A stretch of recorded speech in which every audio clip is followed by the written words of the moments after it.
আসসালামু আলাইকুম, সবার কী অবস্থা?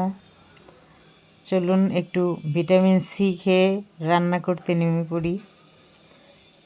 আমার আসলে এই টসটসে পেয়ারা খুবই পছন্দ।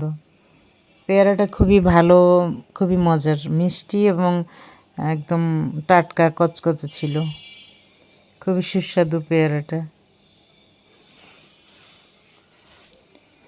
প্রতিদিন আপনারা এভাবে পেয়ারা, কমলা, আপেল যে কোনো একটা ফল খাওয়ার চেষ্টা করবেন এবং সেটা অবশ্যই সকাল 10টা থেকে বেলা 12টার মধ্যে। এতে ভিটামিন সি ভালোভাবে শরীরে অ্যাবজর্ব করতে সহজ হবে এবং রক্তে হিমোগ্লোবিন বাড়াতে সাহায্য করে এই ভিটামিন সি। যাই হোক, অনেক ডাক্তারি কথা বলে ফেলেছি। আজ বানাবো লাউ পাতা ভর্তা। প্রথমে লাউ পাতাকে ভালো করে পরিষ্কার করে ধুয়ে সিদ্ধ করে নিয়েছি। এরপর শুকনো মরিচ টেলে নিলাম শুকনা খোলায়। এক একজন এক একভাবে বানান, আমি যেভাবে বানাই বা আমার যেভাবে বানাতে ভালো লাগে আমি সেটাই শেয়ার করছি। চিংড়ি মাছ খোসা ছাড়িয়ে ভালোভাবে ভেজে নিব। এই লাউ পাতা ভর্তার মধ্যে চিংড়ি মাছ দিলে আমার কাছে ভালো লাগে, বা এভাবে ছোটোবেলায় আমি বাড়িতে এভাবে বানাতে দেখতাম, আমার এভাবে ভালো লাগতো। আর এই মরিচ এখানে দেখা যাচ্ছে অনেক, বাট এই মরিচগুলিতে একদমই ঝাল কম জন্যই একটু বেশি দিয়েছি। তারপরও খেয়ে দেখলাম যে ভর্তা আসলে ঝাল হয়নি, আর একটু ঝাল হলে ভালো হতো।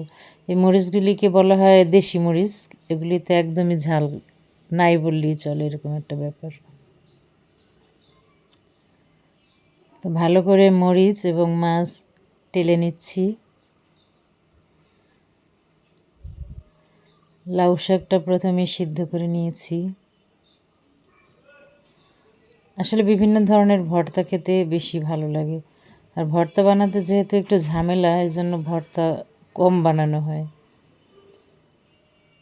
আর ভর্তা বানালে মনে হয় ভাত বেশি খাওয়া হয়ে যায়, এই জন্য ভর্তা আসলে কম বানানোই ভালো।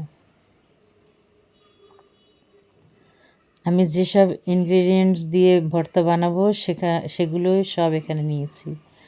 দেখতে পাচ্ছেন লাউ পাতা সিদ্ধ, পেঁয়াজ কুচি, চিংড়ি মাছ ভাজা, ধনিয়া পাতা এবং শুকনো মরিচ। এই সবগুলো একসঙ্গে বেটে মিহি করে হয়ে যাবে আমার সুস্বাদু লাউ পাতা ভর্তা।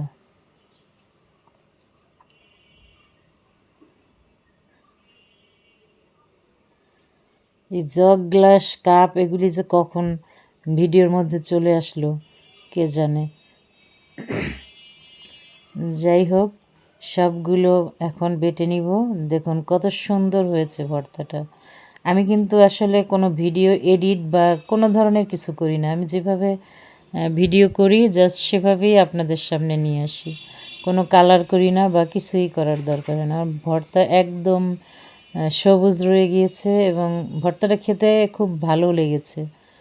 আর একটু বেশি ঝাল হলে আমার কাছে ভালো লাগতো। তো বাসার অন্য সদস্যরা আবার অত বেশি ঝাল খেতে পারেন না, এজন্য কম ঝাল দিয়েছি। আমার ভর্তা কেমন হলো জানাবেন।